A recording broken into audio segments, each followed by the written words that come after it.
4장 17절부터 24절까지의 말씀입니다. 지난주 말씀이랑 계속 중복되는 것은 그 본문이 오늘 본문의 기초가 되기 때문에 그렇습니다. 우리 에베소서 4장 17절부터 24절까지 저와 한 절씩 교독하시겠습니다. 그러므로 내가 이것을 말하며 주 안에서 증언하노니 이제부터 너희는 이방인이 그 마음에 허망한 것으로 행함같이 행하지 말라. 그들의 생명이 어두워지고 그들 가운데 있는 무지함과 그들의 마음이 굳어짐으로 말미암아 하나님의 생명에서 나니가. 그들이 감각 없는 자가 되어 자신을 방탕에 방임하여 모든 더러운 것을 욕심으로 행하되 오직 너희는 그리스도를 끝같이 배우지 아니하였느니라.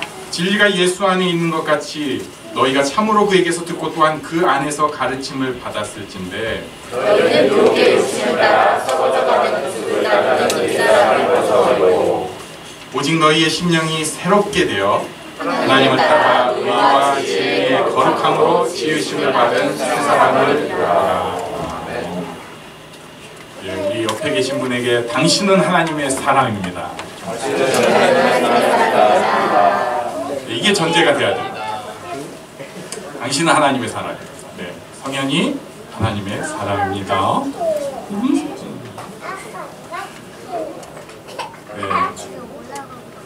영국의 작가 존 버년이라고 하는 사람이 유명한 철로 역정을 지었어요. 이게 제 기억으로 영어 번역이 순례자. 이 도시에서 저 도시로 가는 순례자 뭐 이런 내용이었던 것 같아요. 어제도 봤는데 그런데 그 철로 역정이라고 하는 내용은 크리스찬, 이제 어떤 책은 뭐 믿음이 이렇게 이름 붙이기도 하고 신자, 뭐 크리스찬 이렇게 하는데 이 사람이 장차 망할 도시에서 하늘 도시로 가는 여정을 그럴듯하게 쓴 것입니다. 잘 아시는 대로 감옥에 갇혔을 때 이 사람이 이제 오히려 하나님의 은혜 가운데 하나님을 바라보면서 썼다고 합니다. 여기서 중요한 얘기가 첫 모티브가 나오는데 그게 뭐냐면은 장차 망할 도시입니다. 저는 처음에 좀 어려운 책을 읽었어요. 어렸을 때. 그래서 그게 뭐였냐면 지금도 기억이 나요. 장망성이었어요. 장망성. 무슨 말인지 애가 어떻게 알아요? 그래서 장망성이라는 게 있구나 그랬는데 나중에 어떤 책을 보니까 또 장망시라고 나오더라고요. 장망군은 없지? 장차 망할 도시였어요. 나중에 알고 보니 장차 망할 도시. 이게요 굉장히 어려운 말이에요. 지금 망할 도시가 아니라 지금 망한 도시가 아니라 장차 망할 도시입니다. 눈이 없는 사람은 여기가 괜찮은 도시예요. 그런데 믿음의 눈이 생기기 시작하니까 여기는 반드시 망할 도시입니다. 그걸 모르고 살았는데 이 사람이 알고 이제 걸어가기 시작하는 거예요. 오늘 본문 22절에도 비슷한 내용이 나옵니다. 우리 한번 22절을 같이 읽어보겠습니다. 시작. 너희는 유혹의 욕심을 따라 썩어져가는 구습을 따르는 옛사람을 벗어버리고. 그냥 훅 지나가면 모르는데 잘 보면요 이런 게 있어요. 너희는 유혹의 욕심을 따라 썩어져가는 구습을 따르는 옛사람. 썩어져가는, 썩어버린이 아니고 오늘 그 철로역정식 표현을 하면 장차 썩을게. 사실은 지금도 조금씩 썩고 있어요. 티가 그렇게 안 나요. 10년이 지나고 보면 푹 썩어 있을 수 있어요. 20년이 지나고 보면 푹 썩어 있을 수 있어요. 어떻게 썩냐면요 유혹의 욕심을 따라서 썩습니다. 제가 그런 얘기를 자주 들어요. 뭐 인사치레겠지만 변한 게 하나도 없다. 아니구나. 사실 몇 년 전 사진 보면 많이 사갔어요 그동안. 그런데 변한 게 없다는 말이 하는 짓거리가 좀 비슷하다는 게 저는 그렇게 받아들였어요. 그리고 처음에는 애가 덜 컸다 뭐 이런 소리로 들렸는데 점점 더 이게 좋은 소리구나 라는 것을 알게 됐습니다. 왜냐면은 사람은요 멀쩡해 보이는데 장차 썩어질 게 사람이기 때문에 그렇습니다. 썩어져 가는 것이 사람이기 때문에 그렇습니다. 새롭게 되지 않으면 썩어지게 돼 있어요. 그러니까 변하지 않았다는 것은 굉장히 제 나름대로 애써서 살았다는 거예요. 뭐 어려운 말인데 당신은 썩어질 사람이 아닙니다. 이렇게 말씀을 해주시겠어요? 당신은 썩어질 사람이 안 썩어요. 우리 방부제예요. 피부는 좀 무섭고 유혹의 욕심을 따라서 썩어가요. 유혹의 욕심을 따라서 욕망의 노예가 됩니다. 안타깝습니다. 우리는 그런데 어떻게 해서 유혹의 욕심을 따라 썩지 않는가? 21절에 그 이유가 나옵니다. 21절을 같이 읽겠습니다. 시작. 진리가 예수 안에 있는 것 같이 너희가 참으로 그에게서 듣고 또한 그 안에서 가르침을 받았을지니. 왜냐하면은 예수님이 진리이기 때문에 그래요. 변하지 않고 썩지 않는 진리가 예수님이기 때문에 그렇고, 우리는 그 예수님에 대해서 그 안에 있고 그 안에서 가르침을 받았기 때문에 그렇습니다. 그러니까 예수님의 가르침, 삶의 길을 보여주시는 예수님, 변하지 않는 그 진리의 길을 우리가 따라가기 때문에 우리는 유혹의 욕심을 따라 썩어질 사람이 아니라는 거예요. 근데 이게 없는 사람들은 계속해서 썩어져 가게 돼 있습니다. 22절에 그 얘기죠. 유혹의 욕심을 따라 썩어져 가는 구습을 따라 욕심에 무너지는 거예요. 순간 이게 진리다 라고 하는 거짓된 헛된 생각을 할 수 있습니다. 그런 얘기를 예전에 실제로 본 적이 있는데, 핸드폰만 바꾸면 인생이 바뀐다. 청년의 모습이요. 아니잖아요. 얼마 전에 어떤 사람이 그런 질문을 하더라고요. 나한테 150만 원만 있으면 인생이 바뀔 것 같다. 이 중에 여러분은 옛날에는 나한테도 그게 큰 돈이었는데 지금은 그보다 빚이 훨씬 더 많은데 왜 이렇게 생각도 하실 거예요. 어떤 사람은 다이어트 하면 인생이 바뀔 거라고 생각해요. 어떤 사람은 좋은 대학을 들어가면 인생이 바뀔 거라고 생각해요. 또 거기는 또 우리도 그렇지 않을까? 좋은 직장에 들어가면 인생이 바뀔 거라고 생각해요. 그보다 더 중요한 것, 좋은 배우자를 만나면 인생이 바뀌지 않을까? 조금 황당한 생각인데 이제 로또에 당첨되면 인생이 바뀌지 않을까? 그러나 그런 것은 진리가 아닙니다. 욕심일 뿐이에요. 그런 것으로 우리 인생이 실제로 바뀌어지지 않습니다. 속지 마세요. 제가 그렇게 얘기할 땐 여러분 다 동의하시잖아요. 핸드폰 바꾼다고 인생 바뀌지 않잖아요. 그런데 대학? 로또? 배우자? 이런 거 바뀌면 인생이 바뀌지 않을까? 어렸을 때요, 애들이 꿈꾸는 허망한 생각 중에 상당한 부분이 우리 부모가 누구였어요. 자기 엄마 아빠 마음에 안 드니까, 아니면 자기 엄마는 좋은데 아빠가 싫으면, 우리 아빠가 옛날 같으면 이병철, 지금은 누구로 바뀌나? 이건희 아저씨도 이제 연세가 너무 드셨는데 이제 그런 게 없어졌고, 아무튼 우리 아빠가 누구였으면.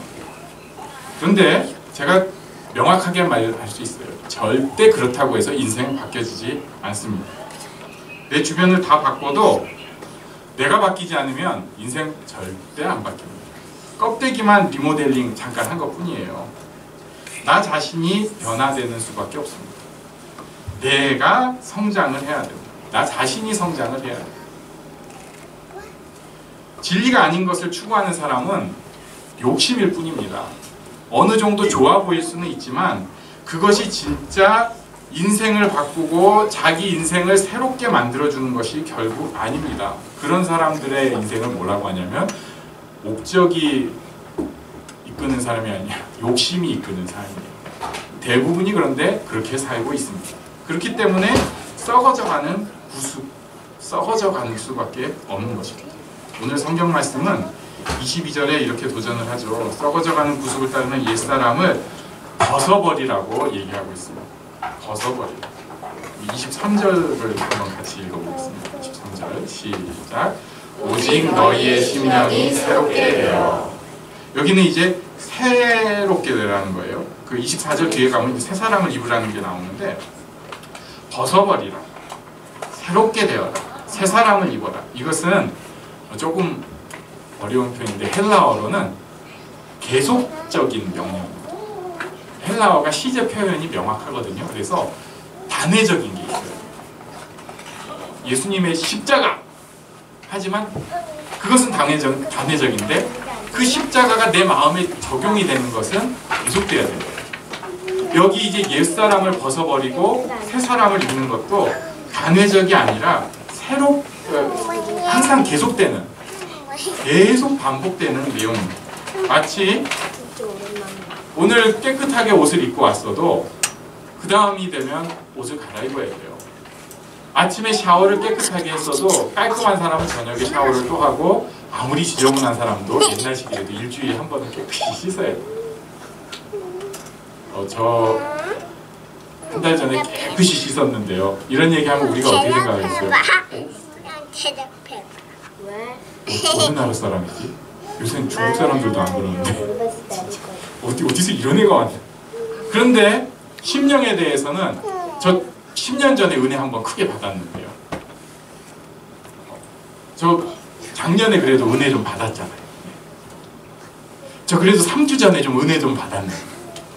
이렇게 생각을 하는 우리입니다. 어떤 분이 또 이런 얘기를 한 적이 있어요. 왜 기독교는 계속 매주마다 예배를 드려야 되느냐. 자기가 종교 여기저기 가봤는데 이렇게 매주 나오라고 하는 요새는 그런 인사는 잘 안 하는데 다음 주에 꼭 뵙겠습니다 이렇게 꼭 인사를 하는 교회도 있어요. 네, 다음 주에 또 뵙겠습니다. 한 주간 승리하시고 다음 주에 뵙습니다. 이런 식으로. 왜 그런 식으로 하냐고. 왜냐하면 성경의 가르침이 그래서 그렇습니다. 우리는 가만히 있으면 썩어져 가는 거예요. 그래서 매주 예배에 마음을 들이지 않으면 힘들 수밖에 없어요. 새 은혜가 있지 않으면 힘들 수밖에 없습니다. 계속해서 장거리 정주를 생각하고 날마다 하나님을 따라가는, 하나님의 뜻을 따라가는 모습을 가져야 된다는 거죠. 이것에 대해서 24절에 또 한 가지 설명을 하고 있습니다. 24절을 한번 마지막으로 같이 읽습니다. 24절 시작. 하나님을 따라 의와 지혜의 거룩함으로 지으심을 받은 새 사람을 이루라. 이 말씀을 보니까요, 하나님을 따르라는 말씀 뒤에 의와 진리의 거룩함이라는 표현이 나옵니다.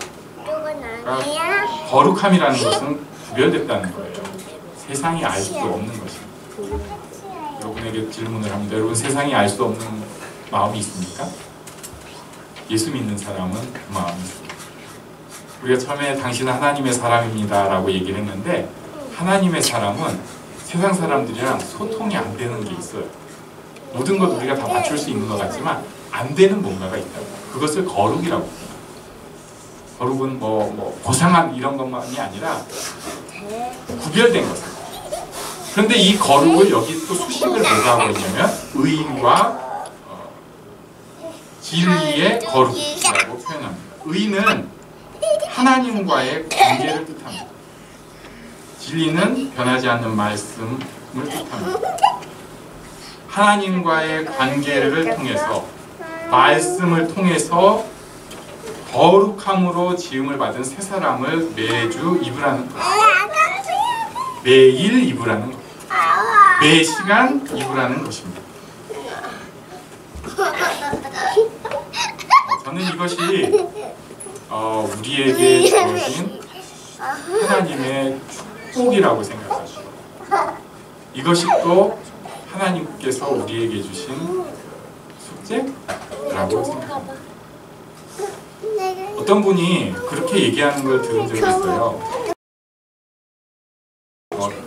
너 하나님이 아브라함 몇 번 만나주셨는지 알아? 몇 번이나 만나주셨을까요? 성경에 명확하게 기록된 게 4번. 좀 이렇게 저렇게 붙여서 설명해도 6번. 아브라함이 나이가 100세 뭐 아들 낳고 굉장히 뭐 믿음의 조상이라고 하는데 하나님을 4, 5, 6번만 만났을까? 그래서 그분이 이렇게 설명을 하더라고요. 진리는 한 번만 만나도 충분해. 굉장히 심각한 자리여서 제가 분위기 맞춰주느라고 대꾸는 안 했는데 속으로 그랬죠. 야, 이 사람아, 아브라함은 모르겠다. 근데 난 솔직히 얘기해서 내 인생의 은혜 4번 받아갖고 난 도망갈 놈이다, 이놈아. 그랬는데 차마 어른이라 그렇게 말 못하고 뭔가 새로운 걸 들은 거죠. 눈빛으로는 아니요. 굉장히 크게 착각을 하고 있는 거예요. 아브라함이 4번 은혜 받았으니까 평생을 그 4번 은혜만 갖고 살았다고요? 어림도 없는 얘기입니다. 물론 강한 그런 뭐 소위 어디 가서 간증 집회 때 써먹을 얘기는 몇 번 없을 거예요. 우리 인생에도 그런 거 한 번밖에 없는 사람도 있고 없는 사람도 있잖아요. 6번 이런 거 말고 진짜 한 번도 없는 사람도 있다고. 그런데 그것하고 내가 매일 살아가고 새 사람을 입는 은혜하고는 다른 얘기입니다. 크리스찬한테는 하나님께서 날마다 만져주시는 그 은혜의 약속이 있어요. 사도 바울이 그것을 깔고 지금 얘기를 하는 것입니다. 자기가 경험했고 자기가 수십 년을 이제 목숨 걸고 전도하고 성경 공부하면서 느꼈던 진리인 거예요. 모든 사람에게 날마다 부어주시는 새 은혜가 있다는 것을 사도 바울은 알고 그만큼 그것을 표현을 달리해서 또 옛사람 계속 걷고 새 사람 계속 입어야 돼. 그래야지 썩어지지 않아. 이렇게 설명을 하고 있는 것입니다. 오늘 지금 우리에게도 하나님께서 새 은혜의 도전을 주고 계세요. 이것을 놓치고 살면 좀 아까워.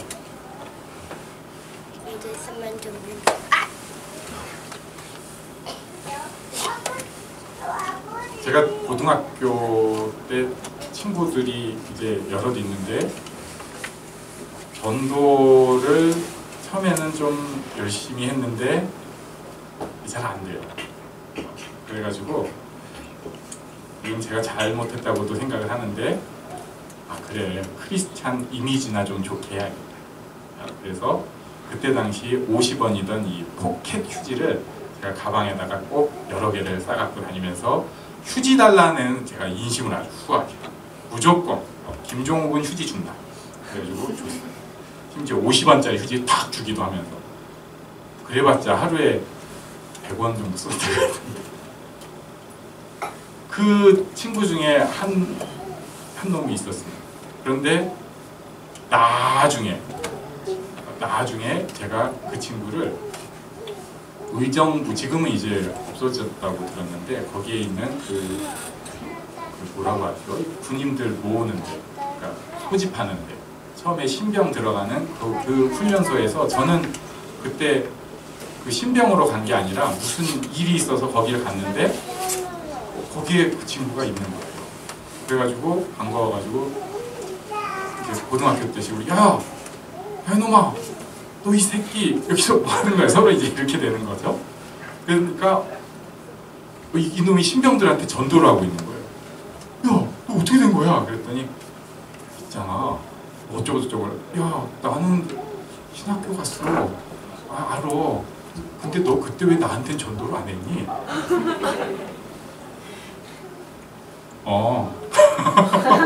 나 휴지 줬잖아.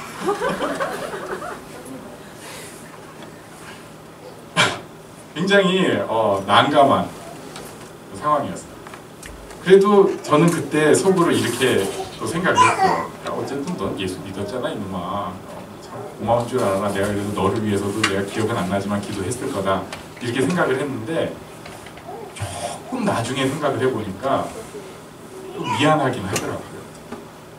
그 친구가 고등학교 때, 대학 갈 때 그 힘들잖아요.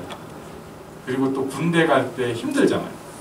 근데 그 상황들에서 만약에 얘가 나처럼 예수를 좀 미리 알았으면 훨씬 더 행복하고 편하게 살 수 있었을 텐데 그냥 마땅히 전도할 사람이 휴지만 주다 보니까 그런 거 모르고 나중에 예수 믿고 나서 그때 이제 이렇게 한 거죠. 아, 이런 길이 있었는데 이제 내가 이제 와서 예수를 믿게 되다니 좀 아깝다 이렇게 생각을 한 것이었어요.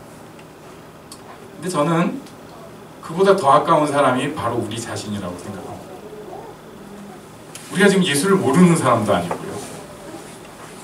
우리가 지금 은혜의 길을 모르는 사람도 아니에요. 어떻게 해야 될지 사실 다 알고 있는 사람들. 아, 그래요. 기도해야겠죠. 하나님의 말씀을 가까이 해야겠죠. 예배 가운데 하나님 앞에 집중을 해야겠죠. 하나님께서 원하시면 용서하는 마음, 나 스스로를 용납하고 다른 사람을 받아들이고 축복하는 마음 가져야겠죠. 다 아는데 그게 싫은 거예요. 그래가지고 마치 믿지 않는 사람들처럼, 마치 우리 주변에 은혜가 다 사라진 것처럼 유혹의 욕심을 따라서 아 그래도 이 길도 제법 재미는 있네 이러면서 쫓아가는 것입니다. 안타깝습니다. 그런 걸음에서 조금 턴하면 좋겠습니다. 우리에게는 세상의 길, 물론 우리가 걸어야 될 분량이 있겠지만 그보다 훨씬 중요한 새 사람을 입는 길이 우리에게 있습니다. 이것을 포기할 수 없습니다. 후패한 사람을 벗어버리고 새 사람을 입는 일, 그렇게 힘든 일도 아닙니다. 우리에게 주신 이 축복을 한 걸음씩 한 걸음씩 걸어가서 하나님의 뜻을 이루고 하나님의 축복 가운데 사는 우리 모두가 되기를 간절히 바랍니다. 잠깐 우리 기도하는 시간을 갖도록 하겠습니다. 저도 새 사람을 입기를 원합니다. 옛사람 벗어버리고 욕심을 따라 사는 모습 벗어버리고 새 사람 있기를 원합니다. 잠깐 기도하는 시간.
예수가 함께 계시니 시험이 오나 겁없네. 기쁨의 근원 되시는 예수를 위해 사시나 날마다